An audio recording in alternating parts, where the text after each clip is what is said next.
Hello and welcome to Comic Book Herald's Hickmania, a series running through 2022, where we'll be reading and analyzing the creator-owned works of writer Jonathan Hickman from his debut, The Nightly News, through to his most recent output. We'll be reading one creator-owned work a month through 2022, and each month I'll release a new analysis with a new guest discussing these comics. And oh, hey, we are taking in the comments here ideas for who the creator we tackle in a creator read-through next year should be. Okay, I've seen suggestions so far for a whole bunch of different creators. We've seen Kieran Gillen, we've seen Grant Morrison, I've seen Ed Brubaker. I'm sure there have been others. If you've got one that you think would be a great fit, throw it out there. And I'm curious because I have not formally decided anything, but that's next year. That's a ways away. Right now, we're doing the Hickman journey. You can see in the show notes, we're going to have a list for everything of which month we're reading and which series we're reading. And today, it's all Manhattan projects all the time. So we got writer Jonathan Hickman, artist Nick Pitarra, colors Jordy Belair, letters by Russ Wooten. All right, I am joined today by a guest, a writer I've had on Comic Book Herald, has a podcast of their own. Hey, Celice, what's up? Do you want to introduce yourself? Hi.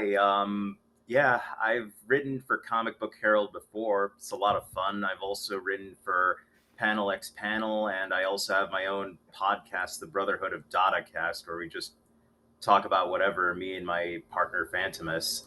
It's a lot of fun, you know, movies, comics, that sort of thing. But I don't want to talk about myself today. We want to talk Manhattan projects. Yeah, absolutely. So I'm glad to have you here. I think this would be a fun one. This is definitely it's probably the Hickman book I was most looking forward to revisiting in a lot of ways because so we were just talking a little bit before we started recording here. The Manhattan Project launches in 2012, right? And it is, for all intents and purposes, like it is the kind of a level up moment for Hickman, I think, as a creator. It's also a level up moment for creator-owned comics as kind of this image renaissance boom that really starts this year in 2012. And we'll talk a little bit about where it fits in the scope of that. But for Hickman specifically, this is the first ongoing creator-owned book that he had done to this point, right? All the creator-owned stuff that we've read in the club so far has been relatively tightly contained miniseries, 4 to 6 issues. Nightly News is 6, Pax Romana is 4. It's all these tight, generally small packages. And one of the things that we've been talking about is even when there's great stuff, even when there's really interesting moments, because of the shortness of it, there's a certain gesturing at ideas that doesn't get delivered on. And what Manhattan Projects comes in and does is it suggests potentially that this will be the series that does that a little more thoroughly. This book series goes for 25 issues. It goes Manhattan Projects number 1 to number 25. Then it stops, but it relaunches with a 4 issue mini, Manhattan Projects The Sun Beyond the Stars.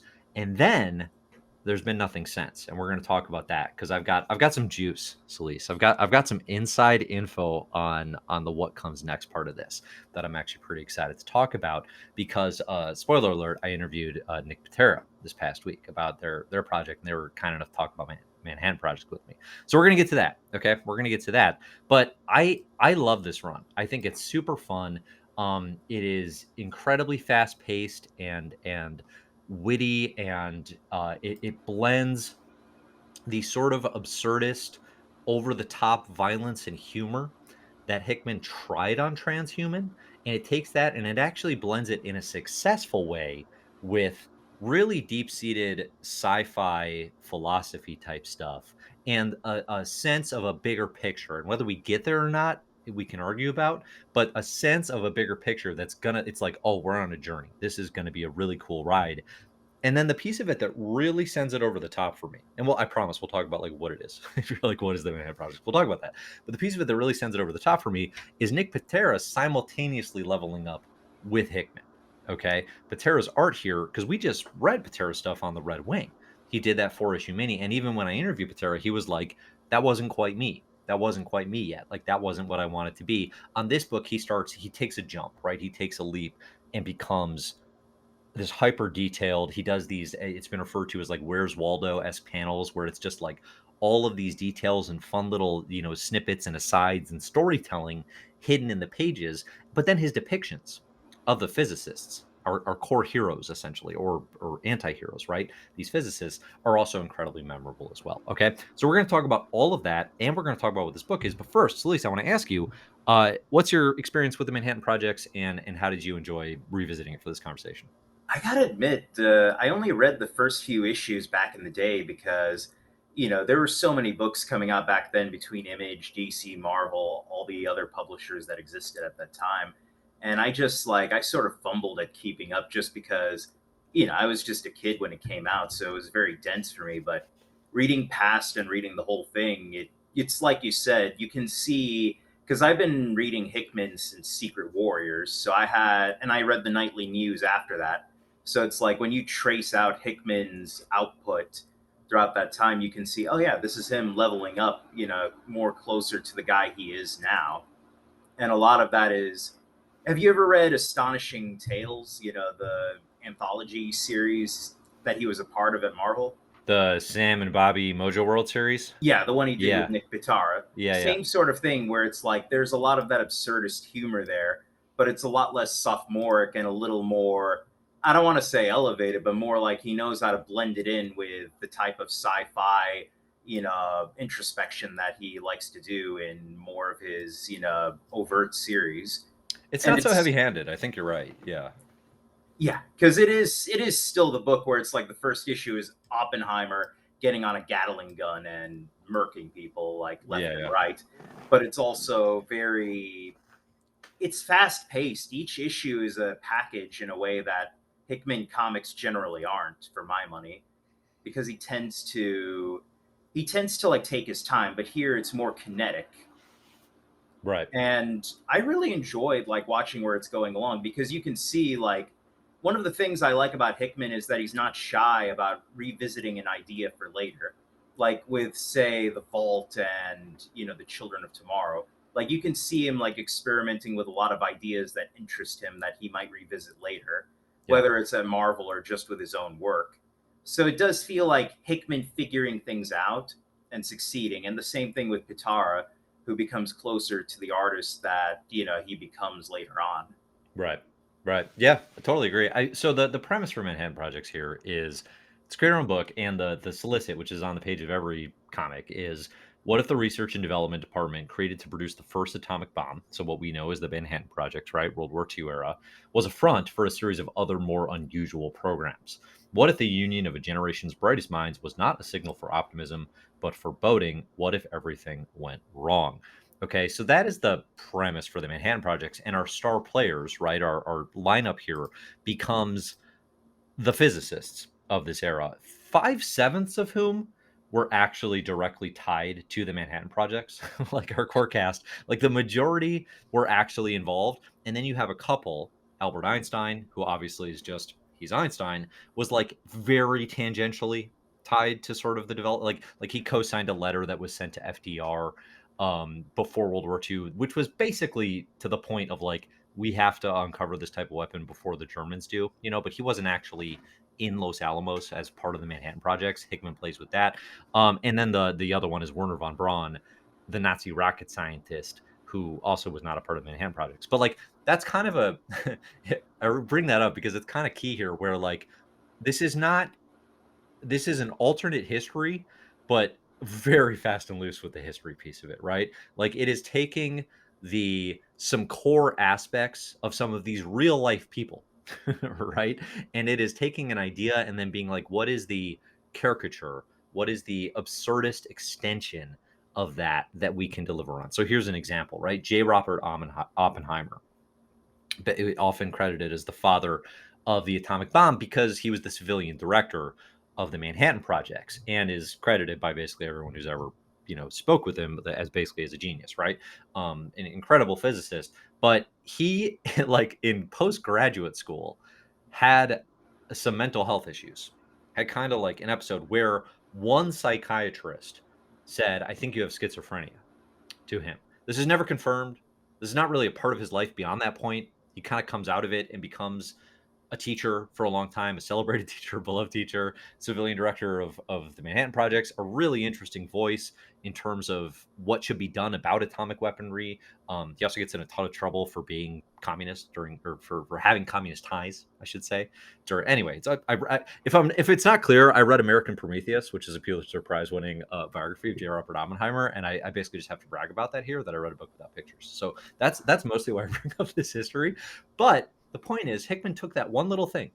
He takes that one little piece of Oppenheimer's background, not really a core part of his life, and leans into it super hard, and with wild science fiction, where now this Oppenheimer is full of infinite personalities, and he eats people and aliens to consume their essence and memories, leading to infinite Oppenheimers inside his head. Oh, also, he pulled a Professor X Cassandra Nova and killed his twin and ate them, and has them living inside his head as well.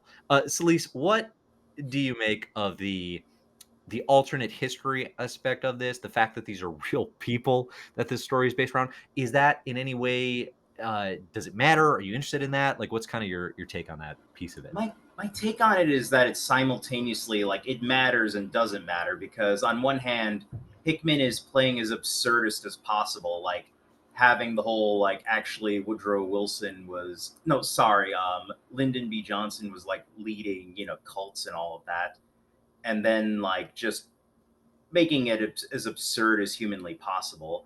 But also, it ends up being a commentary on our own, because obviously it's just aspects of the real world taken as extreme and satirically as we can. Yeah.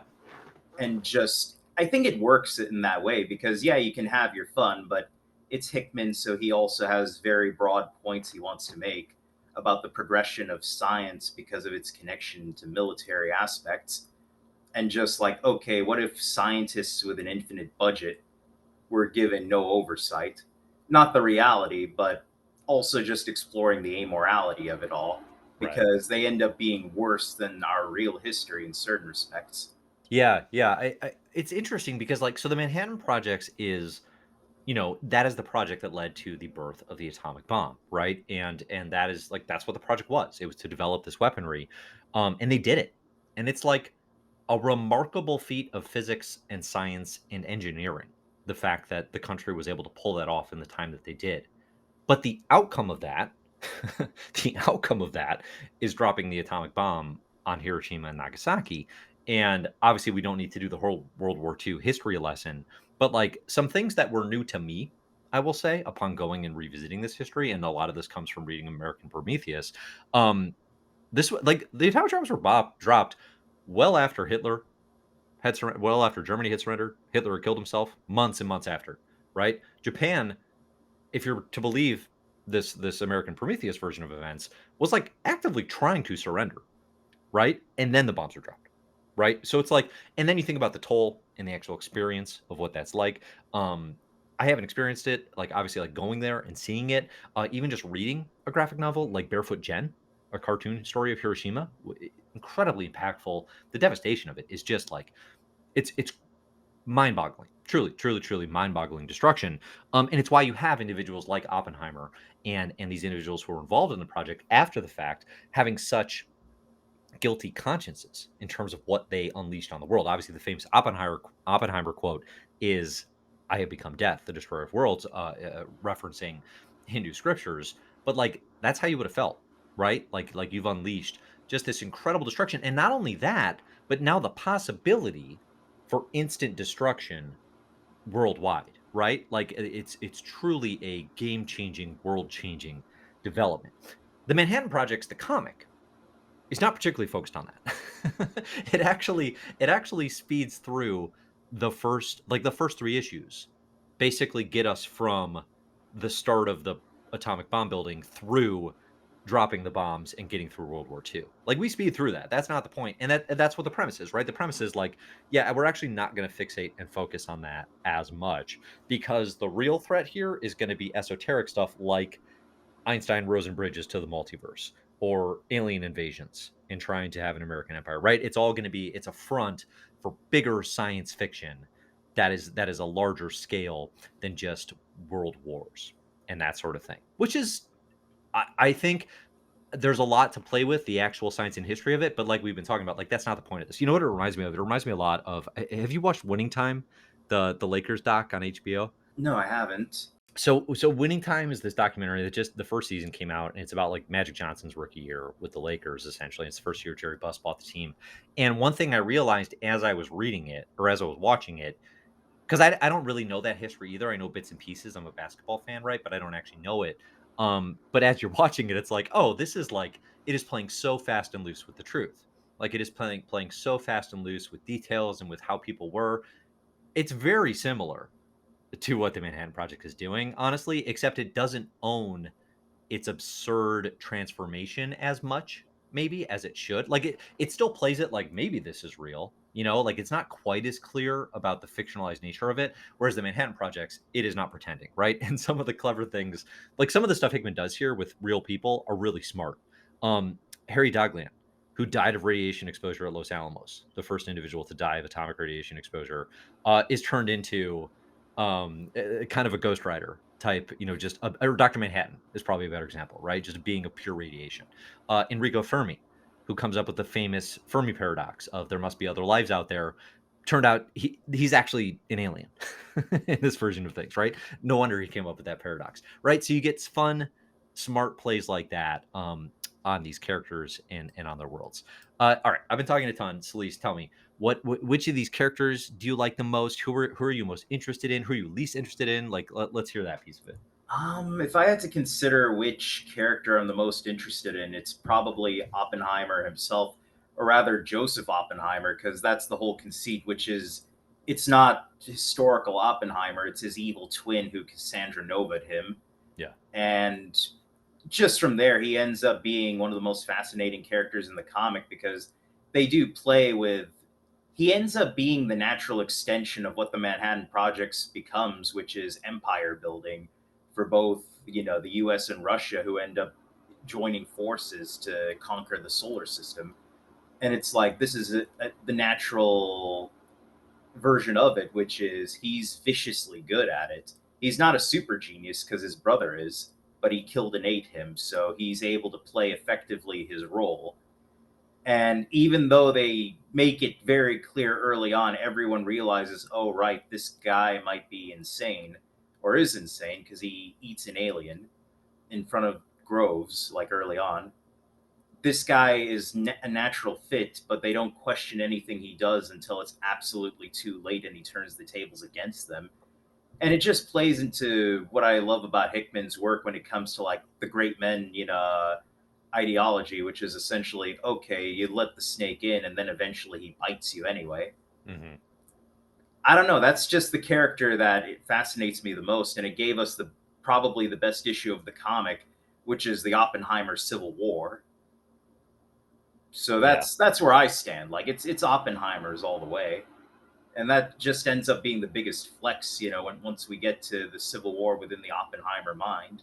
Yeah, I would totally agree. So I think if this is anyone's comic, and I actually think most like Einstein gets some pretty interesting moments. Richard Feynman is our narrator effectively, right? Like he is Yeah, the everyman genius or the closest we get here of just a regular old physicist genius. All of the one structural thing that I like about the Manhattan Projects that Hickman does here and he's done in almost everything since is he uses these epigraphs, right? These quotes throughout, but especially in the beginning as kind of these, it'll be like opening quick scene and then epigraph to kind of ground you. It reminds me a ton of one of Hickman's great loves, Frank Herbert's Dune, right? You get Princess Irulan's accounting in the first book. That's what Feynman is doing, but it's clearly from a position well after this story has played out, right? It's from an older version of the character, one who is looking back and is teasing and is hinting at things that are to come. And some of those things I think we're still waiting on because the comic never actually gets to them.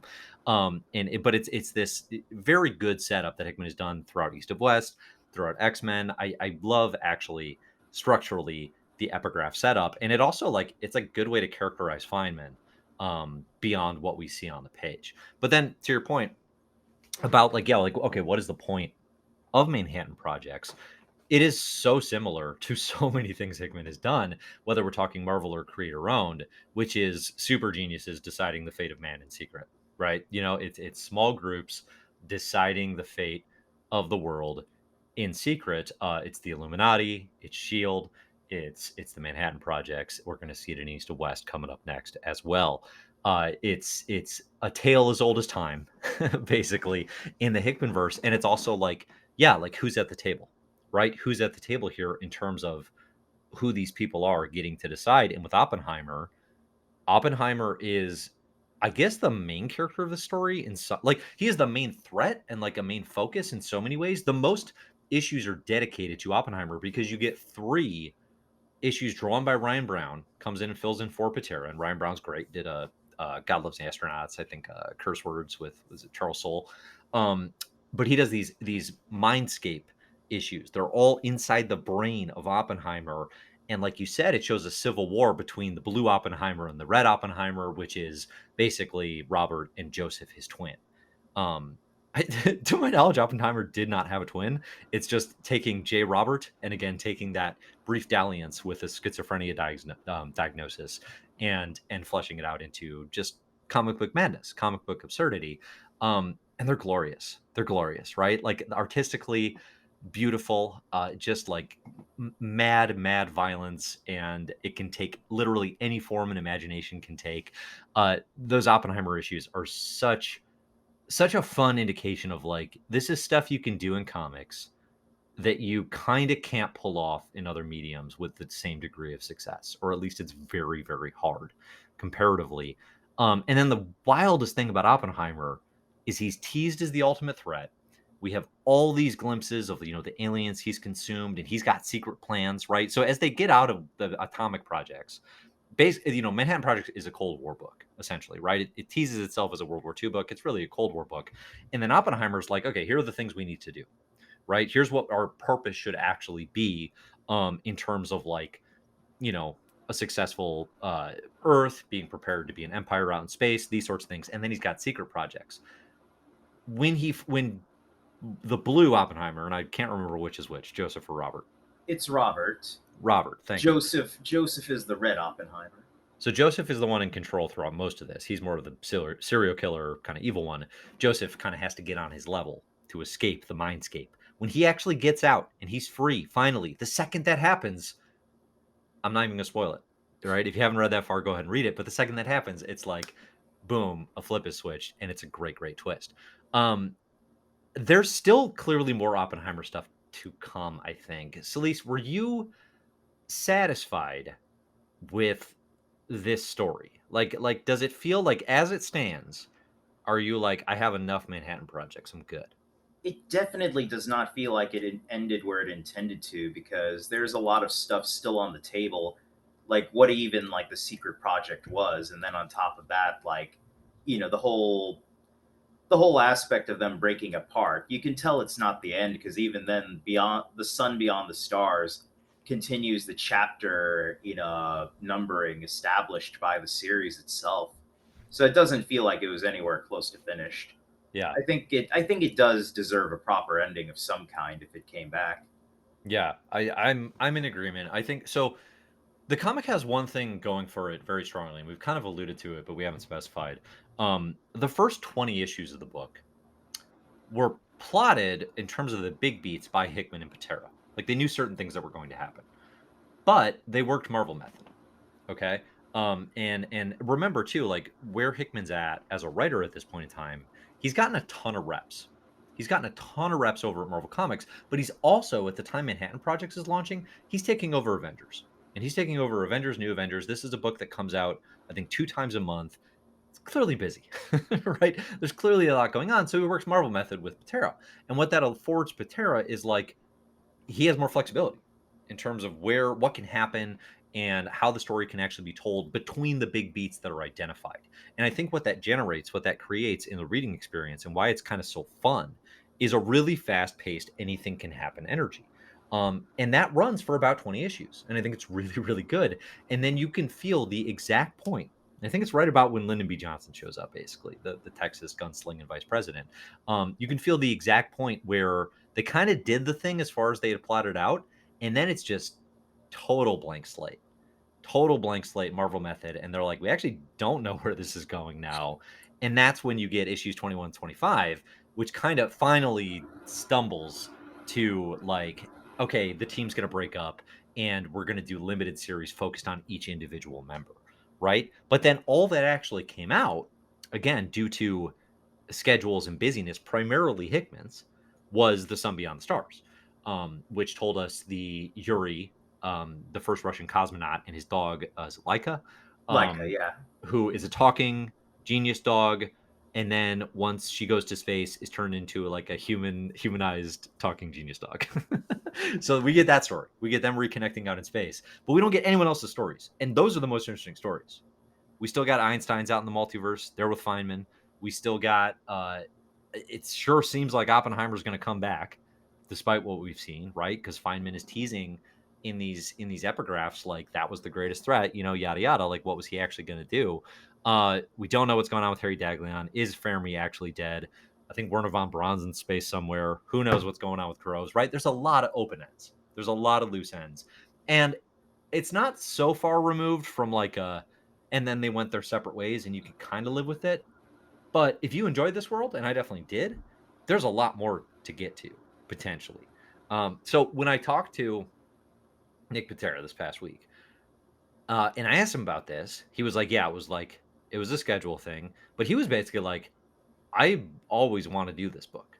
Like like I love Manhattan Projects. Like for him, it was a huge career level up, like artistic level up moment. He loves working with Hickman. They seem to still have a pretty close relationship. He talks a lot. Patera has this book he's crowdfunding right now called Axe Wielder John, which is really great looking comic. But he's like he got notes from Hickman on that, right? They're close. There's rumors of them like blowing up, not getting along, blah blah blah. Like that stuff seems to be totally fake. Um, so he would like to do it. What it sounds like is that Manhattan Projects, and I'll have this interview up on the Comic Girl channel, so people actually want to see the actual direct answer. Find the Nick Pitarra interview, go check it out. But basically, he was like, "This is in like some developmental circuit. Okay, the Manhattan Projects is like potentially going to get picked up." And it sounds like if it got picked up as TV or a movie or whatever it would be, I would hope TV. But if it gets picked up, then they would come back and start dropping these limited series again as sort of immediate tie-in. I think that'd be exciting as hell. I think that would be incredible if this thing got picked up and then they went back and revisited it. I don't know how close we might be to that or not, but that was very promising to me because I kind of thought like, okay, this is done. It's been 6 years since anything's come out. I don't know, Celice, how on board would you be if they started releasing limited series again? I would be up for that, and we all know at this point, 6 years is just a hibernation period at Image. Yeah, yeah, But like, I would be interested, and I do hope TV, but that feels like a strategic decision because if it does get picked up, you'd rather have a new number one in the stands than say go pick up the trades of the TV cover or whatever. That feels right. like something Hickman would do. Yeah, yeah. I mean, it seems like that's the smart strategic play. And honestly, like this story would benefit from it. And I actually think too, like it's no fun in the moment as a comic fans when things get delayed and they take forever, because if you're in it, you're living on a week by week, month by month cadence, right? And the next hit of story every month. So when a thing is delayed 6 years, it's absurd. But if you take a step back and you actually look at it from a perspective of where are these creators at artistically, like they can come to this book with like they're better creators now. They're not the same necessarily, right? There's probably things, maybe some of the humor, maybe some of the absurdity, maybe some of the willingness to take chances actually diminishes where they are now, right? And this is all just hypothetical. Who knows? Maybe it wouldn't. But in terms of like command of the craft, both of them are like they've leveled up again, right? On some various projects, for Hickman across Black Monday Murders, across X-Men, Patera now with Axe Wielder John. Like it would be fascinating to see them come together and collaborate again. So I super hope that happens. So whoever's looking at these Manhattan Project rights, come on, come on, You've let's get got it you've going. got the cash. At least put it on Hulu. Yeah, yeah, right. Like, come on, like throw it on. Here's the thing: if you're Disney or a Disney-owned subsidiary, you already owe Hickman royalties, I'm gonna guess beyond what you're giving him for his previous and ongoing contributions to the MCU. Okay? Like they're taking a lot from Hickman's Marvelverse stuff right now. The least you could do is just put all of his stuff in development. Put all of his creator-owned stuff in development. Give us, yeah, Manhattan Projects on Hulu. If it, like it goes 2 seasons, fine. Get the ball rolling. Get some cash in the man's pocket. He's contributed enough. That's my take on that. Seriously, at this point, they probably owe him a development credit. I mean, I tweeted this at the time, but like, I hope part of his X-Men contract, when he was like, "Hey, I'll go back to Marvel," I sincerely hope part of that was like renegotiating the MCU cut of things, because there's two creators right now. Jim Starlin was phase one. Hickman seems to be phase two. Okay. You know what I mean? In terms of like, if you're looking at an actual core of the MCU and their phases, who are the creators and who's the work that is most central? Obviously, there's a ton of spinning plates. Ed Brubaker's Winter Soldier is a big part in phase one, right? But like, if you're looking at the core, the Infinity Saga, that's Jim Starlin's baby, right? Get Jim Starlin paid. I think phase two, with it looking like it's 2015 Secret Wars, with incursions getting referenced in Doctor Strange, that's Hickman's baby, right? Get some money. Get Yeah, get but some money. even like Infinity War and Endgame, they riffed heavily on Hickman. So did Absolutely. like Black Panther and a bit of Winter Soldier as well. It's I don't know. I just hope going forward, yeah, he gets a bit of that change. Yeah, yeah, total agreement. Okay, so I'm excited to potentially see it return. I think as it stands, it does start to feel a little bit aimless. Are you in agreement with me? I guess, and you don't have to be, obviously. As far as the ending and then the Sun Without the Stars, I don't know. Were you more into those than maybe I am? Did you enjoy some of that? Because I really felt like there was a hard cut, and then it was like we kind of stumbled to the finish line on Manhattan Projects, and then Sun Beyond the Stars knows what it's doing, but it's also it's a weird series, and maybe the storyline I was least invested in. What did you think of those? I kind of felt the same way because Manhattan Projects just suddenly ends. Like it just comes to a hard stop and it's like, okay, everyone go bye-bye. Yeah, And then Sun Beyond the Stars just exists to like reunite Yuri Gagarin with Laika, and then their story suddenly comes to an end too. Like it did feel more coherent, like it did feel like, okay, this is what we want to do, yeah, but it also doesn't feel as energetic as the main storyline. Maybe it's because these characters exist as sort of like a satirical, like think kind of like Archer, where it's like it's kind of a joke machine in structure. mm, That's not entirely the same with Manhattan Projects, but some of these characters exist to like clash off of each other, not just like in an enclosed environment, so to speak. yeah, It's like the equivalent of like a bottle episode in television, but like with mostly guest stars. That's kind of what it felt like to me. yeah. I would agree. So let's talk about that actually. So like I've seen in references, when you go back and read reviews, there's a lot of talk about like this is a very funny book, like it's comedy, and it's got a clear sense of humor about it. Don't get me wrong. I don't think it's especially funny. Like I don't read the Manhattan Projects and I'm not laughing out loud ever. Which is a hard thing for a comic to pull off. Like let me be clear. Like that is a hard thing for a comic to do, is to be like laugh out loud funny. Hellions for Marvel is the last book that's the one that I can think of now where I'm like I laughed out loud several times during reading Hellions. Manhattan Project isn't that. Do you think of it, do you think when people describe it as a comedy, like for me it's like a dark comedy, or what they would call like a black comedy, right? Where it's like there's a certain over the topness and maybe violence or absurdity to things that are happening, that is, it's not serious, it's comedic, but I don't find it hilarious. I don't, do you have a different reaction to it than I do? I would say I had about the same one because there is an obvious level of humor, and Hickman himself tends to like when he wants to like play a joke, he will play it to the hilt, like in New Mutants or something, because he's got a sense of humor about him. But with Manhattan Projects, a lot of that is baked under. Oh right, Oppenheimer is going around murdering people because he enjoys it, or like it's squished in between things like the Star City and Manhattan projects agreeing to essentially rule the world and then expand that rulership over to the entire galaxy. Yeah, So not everything is played up for humor, but there are some bits where it's like something horrifying contrasted with in a very over the top way. yeah. Yeah, I'd say you're right.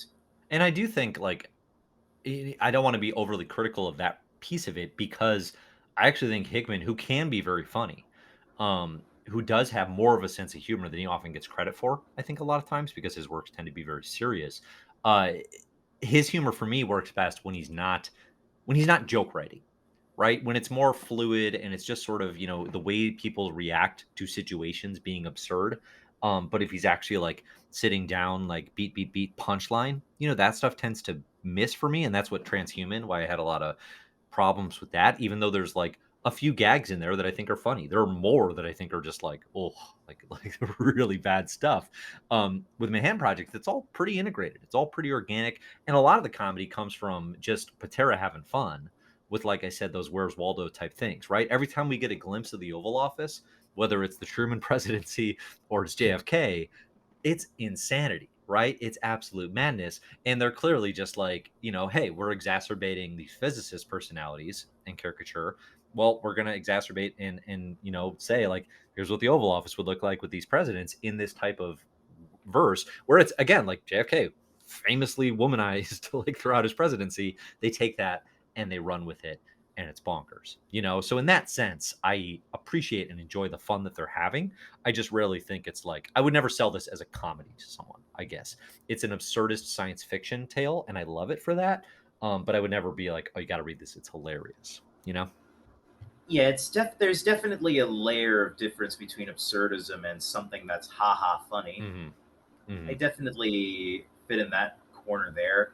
And it's definitely a product of like Pitarra himself. Like he'll include little gags like like John Layman getting shot or something, or him and Hickman getting shot. Like half of the grossest pages are them putting their friends in as gag characters to get shot by somebody. Yeah, we get Hickman and Patera, we get Lehman and Rob Guillory, the creators of Chew at the time. Well, they're still the creators of Chew, but they were working on Image at the time. And then you get Scott Snyder and Greg Capullo alongside, I think, Jeff Lemire. So you get some, if you've been to some cons and, and it's some create, and Snyder actually even has a Batman shirt on because he's working on DC New 52 at the time. They do get it, and they get it hard in some. Yeah, it's a very violent, gory book. Like, we should not undersell that piece of it. Like, it is, the violence is heavily, heavily over the top. Throughout, just all, it's not just scientists in a room sciencing or anything like that. So all right, so I hope to see more of this book. I think as it stands, it definitely, you could look at this and be like, what is the, I think one thing that we're going to have to keep talking about because of the way X-Men ended, which is to say it didn't, right? With Hickman's with Hickman's vision.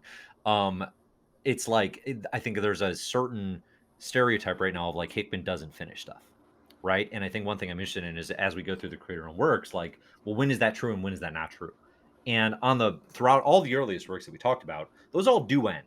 Sometimes they end unsatisfactorily, but they all like clearly started at one point and had a designated ending in mind, and maybe you wish they had gone for more. Like Pax Romana, I wish had gone for more. Hickman talked about at the time, like wanting to revisit that world. It never happened. Same with the Red Mask from Mars, right? In terms of like, there could have been more, like that could have been more fleshed out. It just never happened, but they still all ended. This is the first one I would say in this journey where it's like, yeah, this never actually ended. We're still waiting. I would say, and it may happen. It may still happen, but it hasn't happened yet. And I think that can be a little disappointing. One thing I want to ask you, Celice, so Hickman at this point in his career, he's written a gazillion Marvel books, right? He gets a ton of reps between 2007 and 2012 on Fantastic Four. Like, he's wrapping up his Fantastic Four FF run basically when this is starting, and then transitioning to Avengers. But obviously, he had also done Secret Warriors, he had done Shield, probably something I'm forgetting.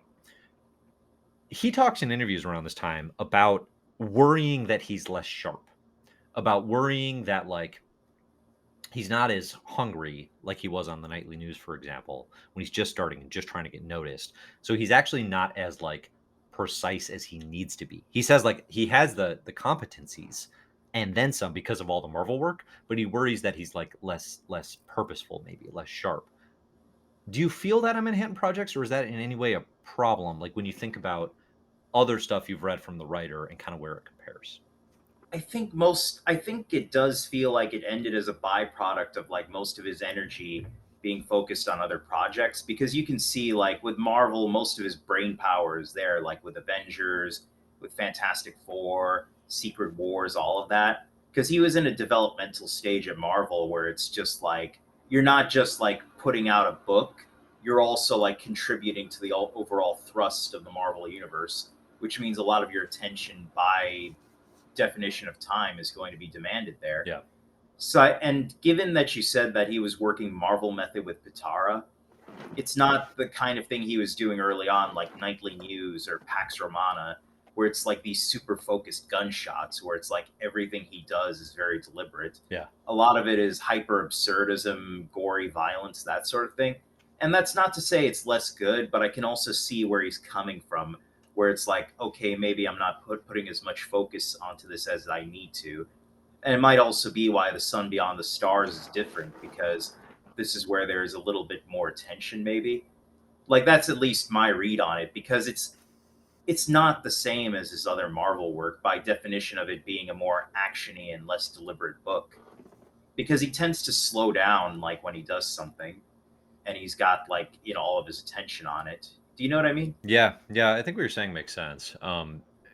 It's it's an interesting experiment, I think, because on one hand, I really love it. It's a really fun run. Like I was actually thinking as I was rereading, especially those early issues, I was like, I'm gonna have to bump this up on my all-time rankings, like by the time I'm done with this. Because I had actually never finished either. I don't know if you said that up front, but like I had never read, ironically, like I think I read up until like basically the break, like issue 20.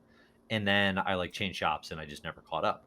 Um, but going back, like once I got done with it, I was like, oh, I've actually, like I had it ranked 171 on the best comics of all time list, which if you Google the best comics of all time, you will find Comic Book Herald. Check it out. It's a great list.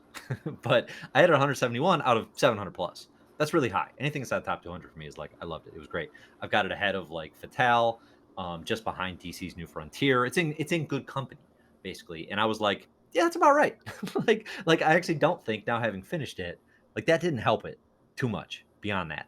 Um, but I've got it high. I like it. I've got it behind East of West. I've got it behind the Black Monday murders. Now, what I think is interesting when you compare it to those runs, um, one of which is longer, one of which is much shorter. But when you compare it to those feel less reliant on the artist's contribution. Because I think that's the thing about the Manhattan projects is Patera is doing more heavy lifting here than Hickman has had to give to an artist ever before, certainly, and in a lot of ways, really since Until Decorum. And if you've read Decorum, which is a book that came out within the last year, that's a book where Hickman is like very purposefully like, Mike Huddleston, do your thing, carry this book. And he does. It's great. Huddleston's work on that is absolutely incredible. But I think because they're working Marvel Method, because Hickman is in a position of carrying the Marvel universe workload wise, and then launches East to West the year after this, right? And is trying to put out this Feel Better Now graphic novel that has still not seen the light of day. But when you go back and listen to interviews, he's like, that's the one I'm writing and drawing. That's the one I'm most excited about. And it's like, this book has never come out. It's like one of these like white whales lost to time. Maybe for the best, because it sounds more like transhuman than anything else, right? And I'm not sure we need it. But anyway, like he clearly has to lean on Patera, and Patera rises to the challenge, I think, for the most part, right? Definitely for those first 20 issues, right? But it's as a Hickman book, he gets to maybe take some of that. Maybe it didn't feel this way for him as a creator too. Like you don't, maybe not. We're assuming a lot, but it definitely feels like the one where he just was like, to do this for longer and to have it escalate and have a velocity that is exciting as a story, I need to give over more control, essentially, than I'm used to. And I think that's part of why it kind of feels different from pretty much everything else in his creator-owned catalog. Because from here, everything is more or less going to feel more like the old stuff than this, which is, it's just goofier. It's just inherently, I keep saying absurd, but it's got that sort of willful, intentional playfulness that really is not a big part of his repertoire after this point, which take on heady themes and high science fiction concepts.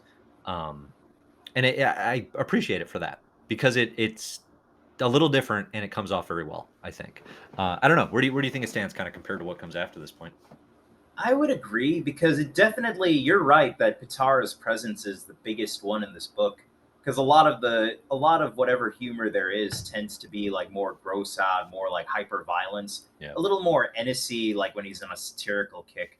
Stuff like the comic book creators getting iced gags, and stuff like the designs of the aliens. And if you notice, there's also a lot less like data pages, anything like that. Right. That would be Hickman's normal imprint.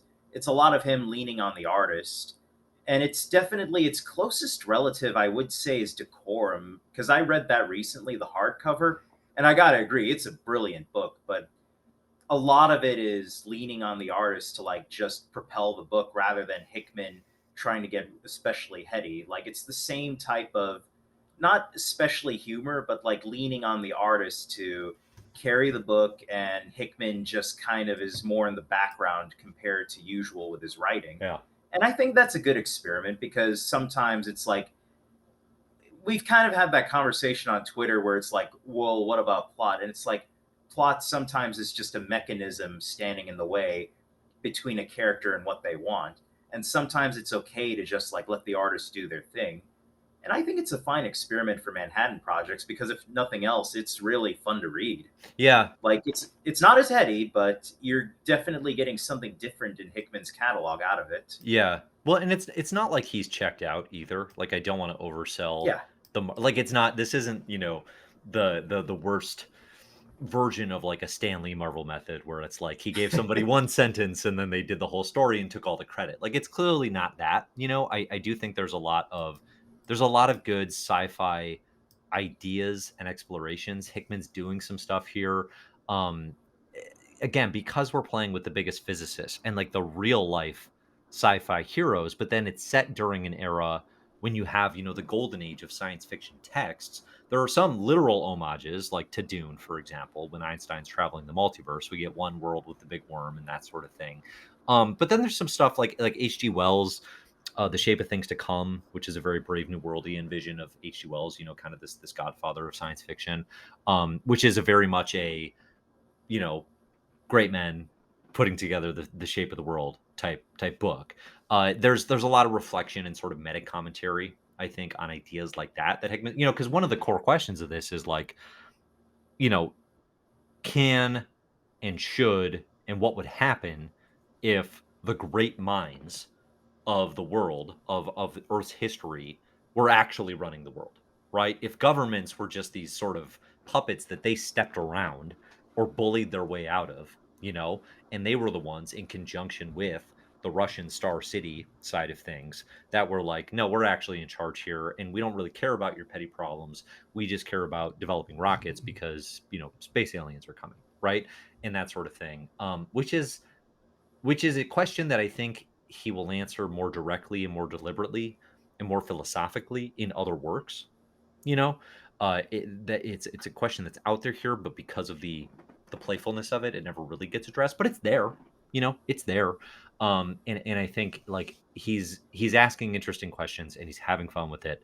Um, and he's occasionally stumbling onto some of his best Hickmanisms in like the Feynman epigraphs, right? Just these powerful philosopher king style quotes that could be like found in religious texts, like that sort of thing that he pulls off almost better than anybody that I know. He's definitely got the flair for it, like in something like Dune. I also wanted to note, like, I feel like it's easy to see which side of it Hickman lands on, because one of the very first things they do, the Manhattan Projects, is commit genocide as their first action when they go to outer Right. space. And from there, it just like it balloons, because everything they do ends up like either going horrifically wrong, or just like they're shown to be as cruel as humanly possible, even when it's played absurdly. Like you can see like where Hickman falls on it. So I wouldn't say his presence is gone. It's just more of a weird word to say, but reserved compared to like how assertive he normally is as an authorial text. That's interesting. Yeah, maybe more room for interpretation, given that it kind of stays in the middle of the story the whole time, and never really Right. gets It out of never that gear. actually, yeah, it never really finishes. That's the weirdest part about it, because it just sort of like it just stops. Yeah, and it's funny because like if the thing with the Einsteins and Oppenheimer, which again I'm not going to spoil because we're going to talk about the book in full, obviously, but I don't want to spoil that particular beat. But if that happens on like issue 40, after a lot more stuff had happened, that would actually feel like an ending to me, potentially. But because of where it is, right in the middle of the book, and because like there's still so much to happen and to come, it actually just feels like a midpoint. Nice twist, but one that needs resolution beyond that for it to feel sufficient. So yeah, I'm with you. I mean, I think I will be incredibly excited if this is going to come back at some point, hopefully in the nearish future. But until then, it remains a very enjoyable read. It is not my favorite of the creators necessarily, but it is definitely it's in the conversation. Like I said, I think I have it right now ranked like my third favorite Hickman creator owned thing. And I feel good about that. Like it holds up. It's one of those things too where I always talk about this on the My Marvel Year Reading Club where we go through Marvel, where I'm like, I generally hate revisiting stuff. The MCU is the best example of this because it's like I can have an amazing experience in the theater, have a blast, be like that was so much fun. The MCU is a blast, and then if I rewatch it at home, I'll just be like, I don't like this at all. Like I'll have this experience of like I didn't enjoy a single second of that. The Manhattan Project, I did not have that problem with at all. Like it's been, I guess because it's been a decade now since it came out too. Had enough time removed, but going back to it, I was like, I was really engaged. I read it in 2 nights maybe. And I was super glad that I did. So I would highly recommend this one. I think it's the first. No, it's not. I was gonna say it's the first one that I would recommend to people in the club, like unreservedly. Where I'm like, yeah, you should just absolutely read this. Although that's not quite true because I still kind of feel that way about Pax Romana, even with all its flaws. I think that's a pretty tight, smart work. I liked it a lot too. Like, it's definitely in the upper tier of the Hickman creator owned sphere for me. And it does feel like a necessary work because you're sort of seeing, I don't know how to put it, just sort of a mid tier evolution between Hickman, where he was like when he was starting out, both like with his creator owned and then Marvel, but then also Hickman of the last, let's say, 3 years. Yeah. Well, and I think, you mentioned like the data page evolution and that sort of thing. So like the structural stuff that we see happen here that will continue, the epigraphs, um the like double page spread breaks in the comic essentially where it's just like a title sequence, but that's going to keep happening. We see that in East of West certainly and in other books. Just kind of that like a very like branded sense of style, where it's like I know I'm reading a Hickman book. And it's because here's a quote, here's a pause, tells you what the book is, here's a quote, back to the story, right? That sort of thing. That becomes kind of ingrained and stylistic in a lot of what he does. He really only uses a handful, if that, of like data page stuff. Like there's one of like alien civilizations, and there's like a map, and it's like labeling them all. And it feels really out of place because it never comes up again. Like it's not referenced, it's not important, but it feels a lot like the sort of thing we might see in a Black Monday Murders, or X-Men even. Like it feels very Powers of Ten or Decorum actually is probably a better example. But yeah, so it's like it's really that stuff's not integrated here, and I actually think that's because it's because it's not integrated. It feels the least like modern Hickman probably of any of like the good stuff that he's done. Again, because Pitarra is the one driving the ship, right? Pitarra is the one. All the visuals are his visual language for the most part. For the most part. Um, what was I going to say there? Oh, so as far as X-Men connections, um, Albert Einstein does work on finding a chimera. So we have that as early as 2013. Hickman's thinking about chimeras. So I thought that was fun. We also have the idea, and this is a loose connection, but it's like you have this idea of the United States and Russia working together scientifically, the Manhattan Project and Star City coming together. And there's a quote somewhat to the effect of like, the thing we had never imagined was like, what if we worked together and like trusted each other? And that feels very Krakoa to me with the heroes and It's a villains. Romulus and Remus quote. Yes.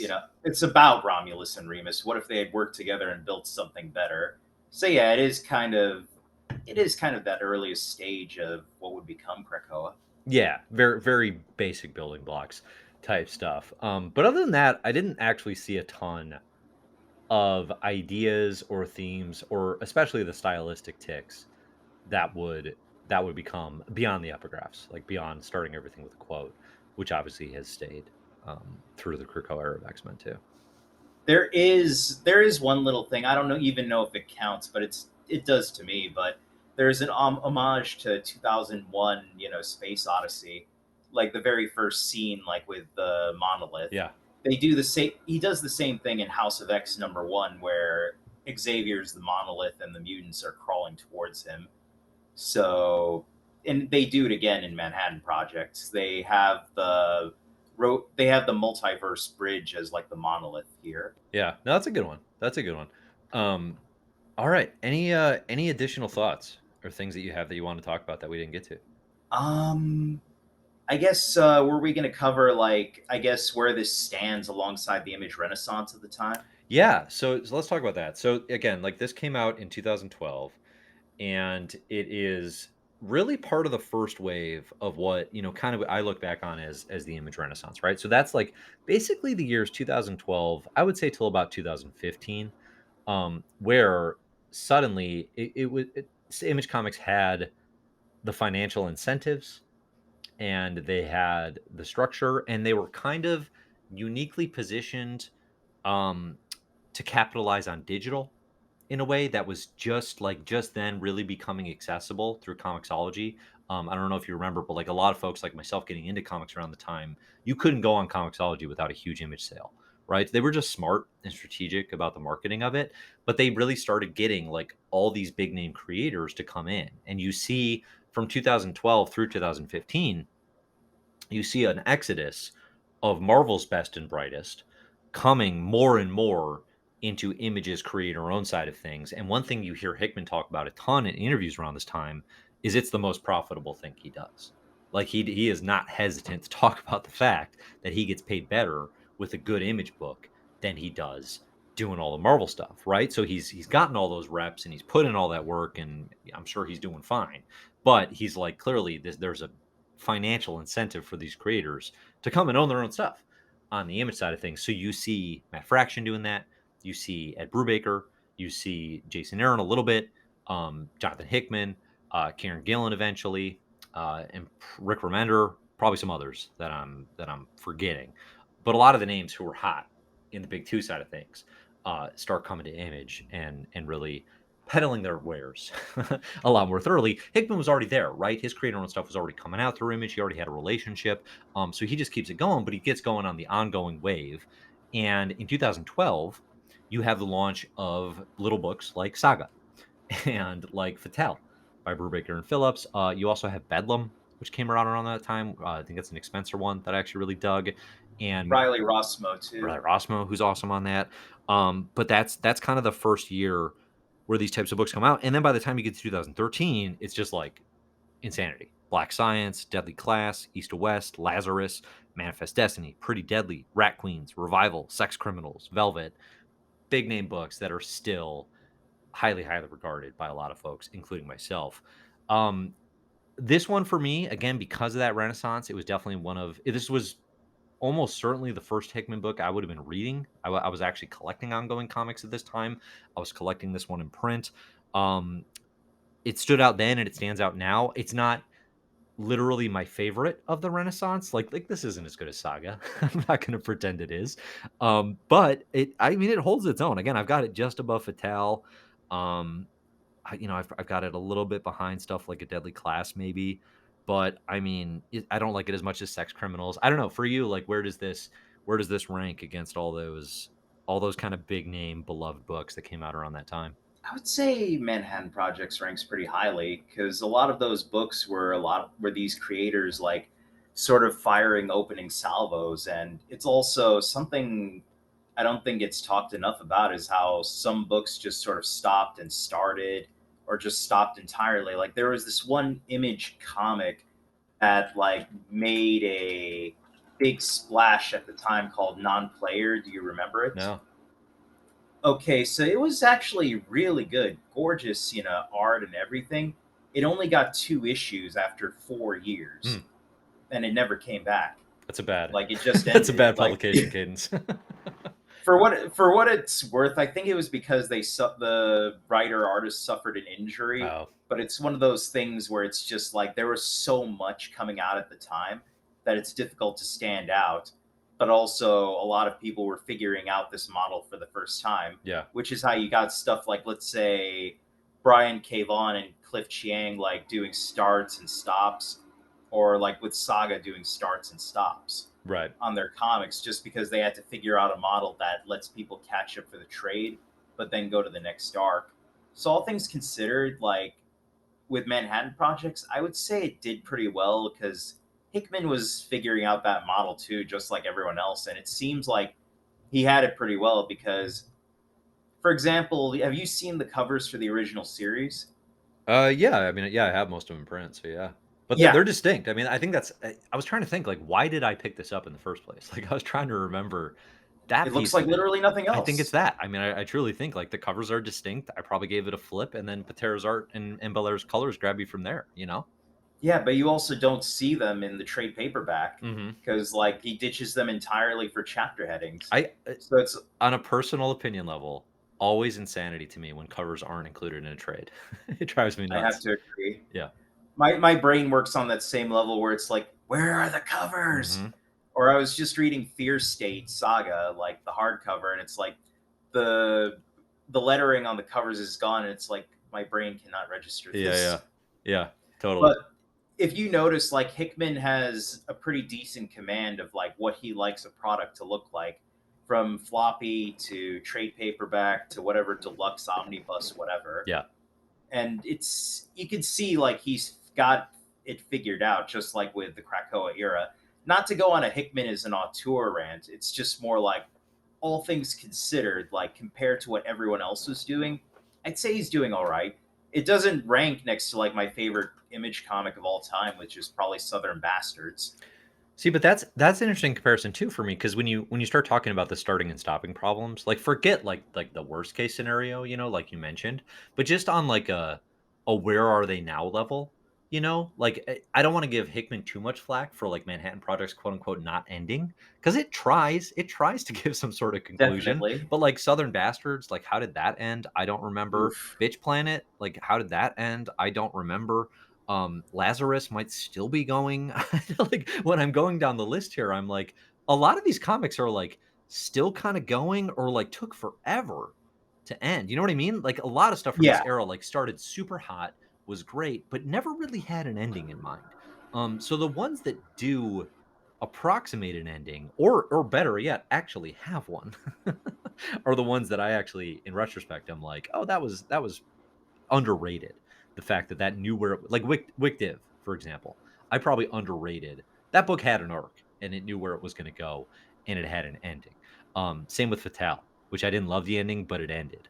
And then obviously Saga is like, well, no, that's still just ongoing. They just took a 3-year hiatus, which again, when we're dealing with it on a comic collector month by month cadence, is bananas. But when you're looking at the grand arc of these things and somebody reading the trades in 3 years, who's going to care, right? Who's going to care? It's just going to be a great comic.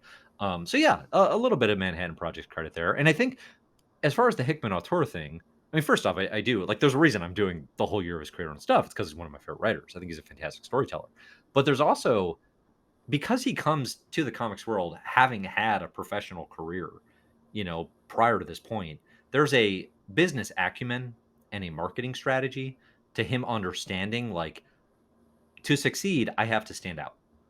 And not only do I have to stand out with story, but actually, like the more important thing is I have to stand out with branding, and I have to stand out that all my books look different than the other books on the shelf. Right? You're going down, you're looking at all these wild covers from J. Scott Campbell and Frank Cho on Marvel and blah blah blah, and here's just a white page with a logo in the middle, and that's a Hickman book, and you know it right away, right? So like there was certain just small smart stuff that he was doing to get out in the world, and then too, I talked about the digital aspect of this, but 2012 is the year, at least for me, where it was like, oh, digital's real.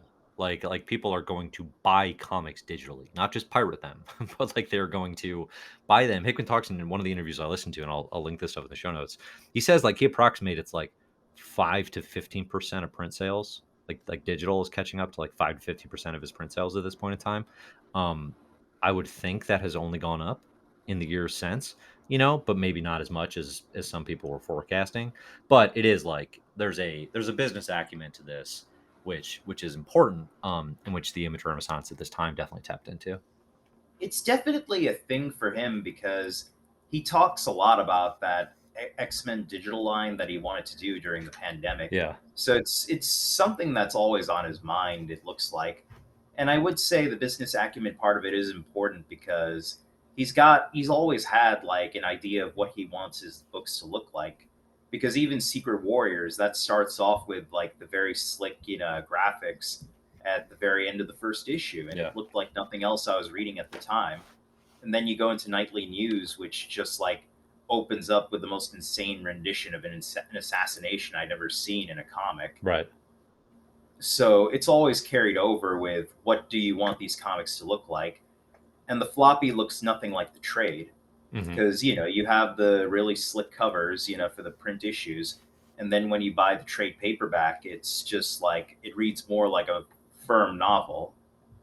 I haven't read the deluxe editions, but I imagine they're different than the trade paperbacks too. Yeah, I don't have the deluxe. Apparently they did two of the deluxe editions, which I think covers the first 20 issues, but then they never did a third, which stinks. Can't imagine why.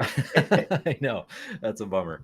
But yeah, no, all in all, like, I dig this book. It remains one of my favorite in the Creator Owned catalog. It remains one of my favorites of the Image Renaissance. And both Hickman and Pitarra, I think they take a leap here, and they're both uh better creators from this point forward. I would say, even, I talked about kind of the directionlessness of 21 to 25, but even within that, it's not like it's not a Manhattan Projects comics. You get the caricatures of Lyndon B. Johnson. You get this weird take on Fidel Castro. like there's stuff in there that will stand out and that you will remember. And again, like, it's not history, it's not documentary, but even within this book, there's certain things where it's like they'll reference historical figures, and now I'm going on a deep dive rabbit hole down, like, oh, who is this person actually? Like, I spent a weird amount of time trying to figure out how much of a Nazi Werner von Braun was, because, like, this comic is, like, pretty into him. Like, pretty into him. Like, I feel like it's pretty pro von Braun, and he's a genius, right? Like the reason we go to the moon, like rocket science. Like, but then, like, there's all this stuff about, like, he worked with Disney, like the literal Disney, Walt Disney, to, like, advocate for space exploration in the 50s, Oh and, like, man. consulted on a lot of, like, Disney stuff. And I'm like, this guy was a Nazi. That's bonkers. But that's real. That's real history. So it sets you up for researching that stuff. I don't know. Did you do any of that actual history type digs, or was that just me? I did actually. I was listening to Richard Feynman's autobiography Oh, via Hoopla. It's a pretty. I didn't get too far like before we started this, but it was very interesting, and it does like you can tell like Hickman was doing deep dives, even if not all of it comes across like obviously. Like yeah, he's the kind of guy I can imagine being a history buff, but for something like this, it makes sense that you would exaggerate like the tiniest, most unexplored aspect of someone's personality and then just run with that. Like Oppenheimer's possible schizophrenic episode and, Feynman having his own autobiography, that sort of thing. yeah, yeah. That's a good point. Like, there's definitely, I talk about it being an absurd caricature of the history, and it is. But I think you're right in that there's definitely a love and a research done, because, like, even early with Oppenheimer, there's a reference to, like, oh, and your brother the communist, and it's like that only makes sense, like, if you know Oppenheimer's brother Frank, like, was actually a member of the Communist Party, and, like, you knew about this whole ordeal that plagued out. Like, Oppenheimer was, like, he was wired and tapped by, like, J. Edgar Hoover for, like, most of the 40s. Like, even when he's on the Manhattan Project, like, Jeez. they were constantly on him because he was super far left politically, to the point of maybe aligning with the Communist Party, right? So, like, that's real. Like, he went through security hearings and McCarthy trials and all that stuff. um this isn't the comic that did get into that, but it sets the stage for, like, if you want to read more about it, you can, and you should. It's interesting stuff. So, okay, I think that's going to do it for Manhattan Projects. Highly recommended. I think everybody should read this one. Next up, I'm going to be doing Secret. That's a 7-issue mini in between this and East to West. Okay, so we got a mini. It's going to be Hickman and Ryan Bodenheim again, and we'll be coming your way next month with that one. But you can find the full list in the show notes about the reading cadence here as we go through all the creator owned works throughout the year. Celice, where should people find your stuff? Well, if you want to follow me on Twitter for just whatever I'm reading at the moment or whatever, my Twitter handle is at Schwartz Adraware. I guess you could put that in the show notes or Yeah, something. I'll link to it. Sure. Yeah, because that feels like a devil to pronounce. And also, I run my own podcast, the Brotherhood of Datacast. I think it's just at the Is that a Datacast. Doom Also, Patrol reference? yeah, I was reading the Doom Patrol arc with the Brotherhood of Data, and my co-host loves that arc too. So we Yeah. just decided to steal the name for ourselves. Perfect. Perfect. All right, cool. Yeah, we'll link to some of your stuff in the show notes as well. This is Hickmania. I'm Dave. You can find all my stuff at Comic Book Herald. Please like, subscribe, share the channel, the podcast, and all that fun stuff if you want to hear more. So thanks everybody for listening. And as always, enjoy the comics.